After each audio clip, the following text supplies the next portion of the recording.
ভাইজান যে বিদেশ থেকে আসলো, আমার জন্য কি নিয়ে আসলো? আরে কি আজব তো। তোর কথা শুনে মনে হয় আমার ছেলে টাকার গাছ লাগাইছে, ওর কোনো ভবিষ্যৎ নাই। তুমি না আজকাল চোখে দেখোই না। আমার বাবা এতগুলো টাকা খরচ করে বিদেশে গেছে, আমার নাকি কোনো কিছু দিতে পারবে না, তাহলে সে দিবে কারে? তার বউ বাচ্চা আছে, তার বউ বাচ্চারে দিব। তোরা আর এখন কিছু পাবি না, শেষমেশ তোরা জানিয়ে দিলাম। ঠিক আছে, আমি এ বাড়িতে যা সম্পত্তি পাবো তা আমারে বুঝাইয়া দিও, তাহলে আমি আর তোমার ছেলের কাছ থেকে কিছু চাইবো না। তুই এখনই আমার চোখের সামনে থেকে যা। 7 লাখ টাকা খরচ করে তোর বিয়ে দিল, তুই আবার এখন সম্পত্তি চাস? তুমি মা হয়ে আমারে খোটা দাও, আমি আর এই বাড়িতে কোনোদিন আসবো না। তুমি তোমার ছেলে নিয়েই থাকো। মিতাপা, ও মিতাপা দাঁড়াও। কি গো, তুমি এই অসময়ে চলে যাইতেছো কেন? আপা, তোমার চেহারা এমন লাগতেছে কেন? আমার হয়েছে পোড়া কপাল, এই জন্য চেহারার এই অবস্থা। আপা, তোমার আবার কি হয়েছে? ভাইজান কি তোমারে কিছু বলছে নাকি? ভাইজানে মুখ দিয়ে কিছু বলে নাই, ভাবির জন্য গহনা আনছে, কিন্তু আমার জন্য কিছু আনে নাই। তাই মার সাথে কথা কাটাকাটি কইরা চইলা যাইতাছি। আপা, তুমি শুধু শুধু রাগ করছো। ভাইজান তোমার জামাইরে কতগুলো টাকা খরচ কইরা ব্যবসা দিয়ে দিল, তোমারে কতগুলো অলংকারও দিল। তুমি আর অলংকার দিয়ে কি করবা? তুই মার মতো করে কথা বলস, তোরে আমার বিরক্ত লাগতাছে, এবার যাইতে দে। কে রে দোস্ত, কবে বাড়িতে আসলি? এই তো আসলাম, কিছুদিন হলো। তোদের কি অবস্থা, সবাই ভালো তো? আর কি খবর টবর? আছে সবাই ভালো, কিন্তু দেশেরই অবস্থা ভালো না। চারিদিকে পানি আর পানি। এই পানির জন্য কি যে করি। হ্যাঁ, দেশে এসে তো শুধু শুনতেছি চারিদিকে বন্যা আর বন্যা। কি আর করা, এই বন্যা দিয়ে আমাদেরকে মোকাবেলা করতে হবে। ঠিক আছে দোস্ত, এখন তাহলে যাই, আমার অনেক কাজ আছে। আবার এক সময় এসে গল্প করব। অনেক কথা আছে, এক সময় বাড়িতে আসিস, কথা বলবো। মা, মা, তুমি কি বলতে চাও? আমি যা স্বর্ণ গয়না এনেছি সব তো তোমাদের জন্য এনেছি। বউয়ের জন্য কি একটু আনতে পারবো না? আমি কি সেই কথা একবারও বলেছি বাবা? তুই কেন আমার উপর রাগ করিস? তোর অবশ্যই আনা দরকার আছে। বৌমার জন্য না আনলে কার জন্য আনবি? সবার জন্যই আনতে হবে। কি এমন কথা হয়েছে যে এটার জন্য মন খারাপ? হ্যাঁ, বৌমা তোকে কিছু বলেছে? বল, বৌমা তোকে কিছু বলেছে?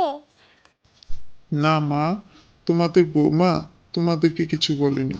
বলেছে আমাকে যা কিছু আনছি সব যেন তোমাদেরকে দিয়ে দিই। সংসারে অশান্তি ভালো লাগে না। মা, তোমরা না তোমাদের বৌমাকে চিনতেই পারোনি। ওর মতো মেয়ে হাজারে একটা হয় না। তোমরা তোমার বৌমাকে অনেক অপমান করো, ছোট বড় কথা শোনাও। আমি জানি বাবা, আমি জানি। আমার বোমার মতো এমন মিষ্টি মেয়ে আর একটাও নেই। জানিস তো, তোর বোনটাকে না বিয়ে দেওয়ার পর থেকে ও যেন একটা স্বার্থপর হয়ে গেছে। কেমন যেন কথাবার্তা, আচার আচরণও অন্যরকম হয়ে গেছে। মনে হয় আমরা ওদের কাছে পর হয়ে গেছি। আসলে মা, ওর কোনো দোষ নেই। ওরে তো ওর জামাই এগুলো শিখায়। ওর জামাই সবসময় চায় আমাদের বাড়ি থেকে এটা নিত, সেটা নিত। ঠিকই বলছিস বাবা, ওর জামাই ওরকে ওর মাথাটা নষ্ট করে দিয়েছে। তাই কোনটা বোন, কোনটা ভাই, কোনটা মা, কার সাথে কিভাবে কথা বলতে হবে কিছুই জানে না। সব সময় এ বাড়ি থেকে এটা নিতে চাই, ওটা নিতে চাই। এমন খারাপ আচরণ করে, মনে হয় যেন আমরা ওদের কেউ না।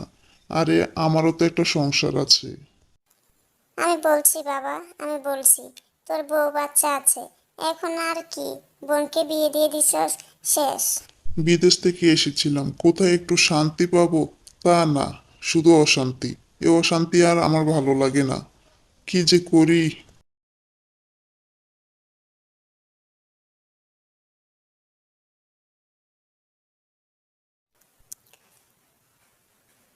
কি ব্যাপার ভাইজান, তুমি আমাকে এখানে ডেকেছো? কিছু কি বলবে? বলা থাকলে বলো। আমার অনেক কাজ আছে, বাড়িতে যেতে হবে। আমার তো আবার এই বাড়িতে কোনো ঠাঁই নেই। তোমরা এখন বড়লোক হয়ে গেছো, আমি এখন পর হয়ে গেছি। আমাকে তোমরা কেউ পছন্দ করো না। আমি নাকি অনেক কথা শোনাই। শোন বোন, মাথাটা ঠান্ডা কর। তুই যা আচার আচরণ শুরু করছস, মনে হয় আমরা কখনই কাউকে চিনি না। আমরা কখনই একসাথে ছিলাম না। তুই যে আমার বোন, আমি যে তোর ভাই, এটা তুই ভুলে গেছ। না ভাই, আমি ভুলিনি। শুধু আমার বাগেরটা চাইতে গেলে আমাদেরকে তুমি পর করে দাও। আমি কি কোনো অধিকার পাওয়ার মতো মেয়ে না?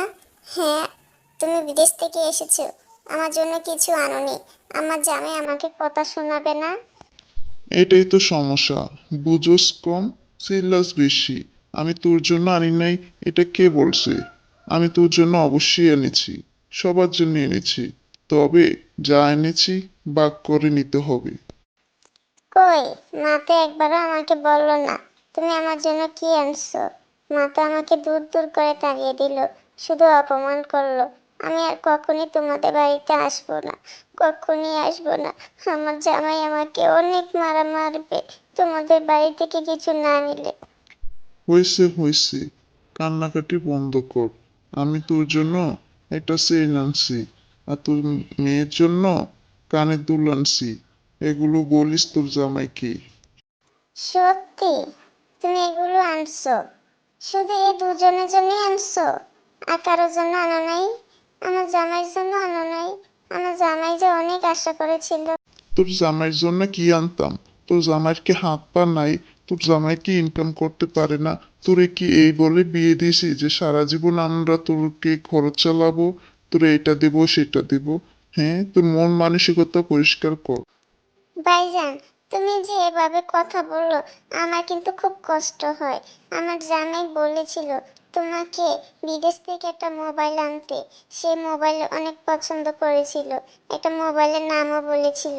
ভাবি মনে হয় তোমাকে বলে নাই, তাই না? সেজন্য তুমি আনো নাই। শোন বোন, এই জন্যে আমার রাগ উঠে। তোকে কি যে বলতাম, তুইও একটা মেয়ে মানুষ, আর আমার বউ একটা মেয়ে মানুষ। দুজনের মধ্যে কত পার্থক্য তুই জানোস? তোর ভাবি বলেছিল কিচ্ছু লাগবে না, সব কিছু দিয়ে দিতে। ও তাই? তাহলে তো ভালোই হলো। ভাবির জন্য যা যা আনছো সবকিছু আমাকে দিয়ে দাও, আমি নিয়ে যাই। আমার জামাই অনেক খুশি হবে, অনেক খুশি হবে। এহ, এত খুশি হবে বলার মতো না। সবকিছু দিয়ে দিও ভাইয়া, সবকিছু দিয়ে দিও। তুই আসলে একটা স্বার্থপর।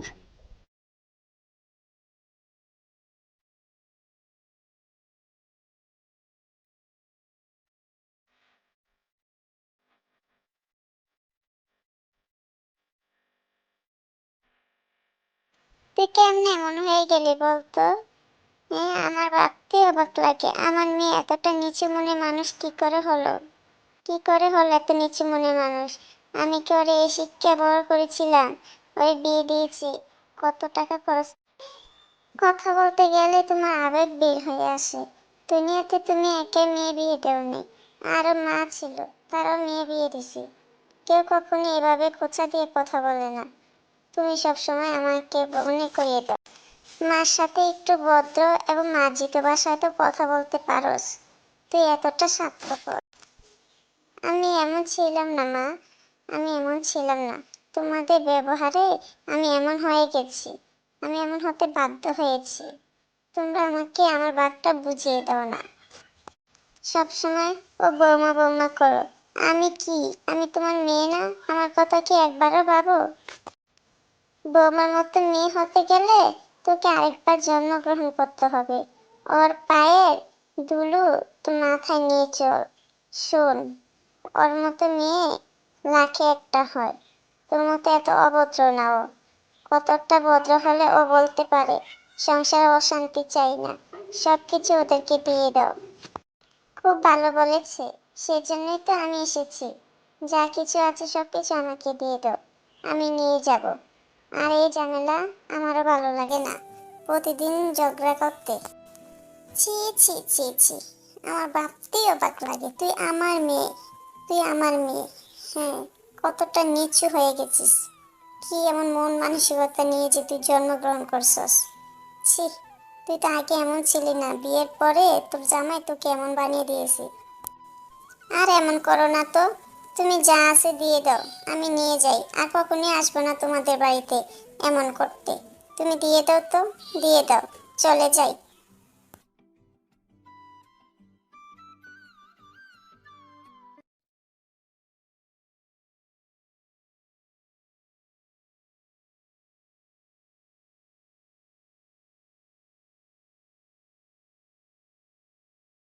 কি রে দোস্ত, তোর মন খারাপ নাকি? কি হয়েছে আমাকে বল, দেখি আমি তোকে সাহায্য করতে পারি কি না। সারাক্ষণ দেখি মনটা খুব গম্ভীর করে থাকোস, কি হয়েছে বলতো? দোস্ত, কি আর বলবো, আমার পোড়া কপাল। কত কষ্ট করে বিদেশে টাকা উপার্জন করি, দেশে আসলাম, কই একটু শান্তি পাবো, সেখানেও শান্তি নাই। টাকা পয়সা মানুষকে আপন পর করে দেয়। হ্যাঁ হ্যাঁ, একটু শুনেছিলাম তোর ঘরে অশান্তি শুরু হয়েছে। তোর বোন সারাক্ষণ শুধু ঝগড়া করে তোর বউর সাথে। কি যে হলো কিছুই বুঝি না।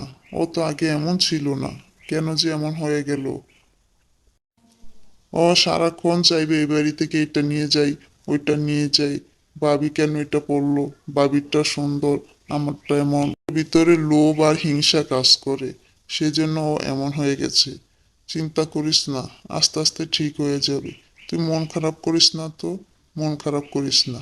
তুই মন খারাপ করলে ওদেরকে কে বুঝাবে? মন খারাপ করিস না, চল। কোথায় আর যাব? ভাবছিলাম বিদেশ থেকে এসে বিভিন্ন জায়গায় ঘুরতে যাব, একটু শান্তি থাকবো, একটু শান্তির জন্য এসেছিলাম। আচ্ছা, তাহলে ঘুরতে বের হলে আমাকে সাথে নিয়ে যাস, আমিও যাব তোদের সাথে। অনেকদিন হয় ঘোরা হয় না, একটু ঘুরে আসলে মনটা হালকা হয়ে যাবে, অনেক ভালো লাগবে। না রে, এখন আর যাবো না, এখন আর ভালো লাগে না। যা এসে শুনলাম, মনটা খুবই খারাপ। কি যে এক অবস্থা। হ্যাঁ, এটা ঠিকই বলছোস, মন তো খারাপ থাকবেই। বোন যদি তোকে না বুঝে, মন খারাপ হবে। আর ভালো লাগে না এইসব বিষয়ে কথা বলতে। চল বাড়ি চল, এবার একটু বাড়িতে যাই, একটু শান্তিতে একটা ঘুম দিই। চল।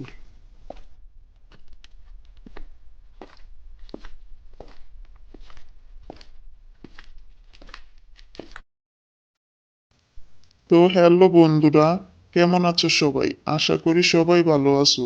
আমাদের এই গল্পটি কেমন লাগলো? যদি ভালো লেগে থাকে তাহলে অবশ্যই লাইক, কমেন্ট, সাবস্ক্রাইব করে দাও। আরো নতুন নতুন গল্প পেতে আমাদের সাথেই থাকো।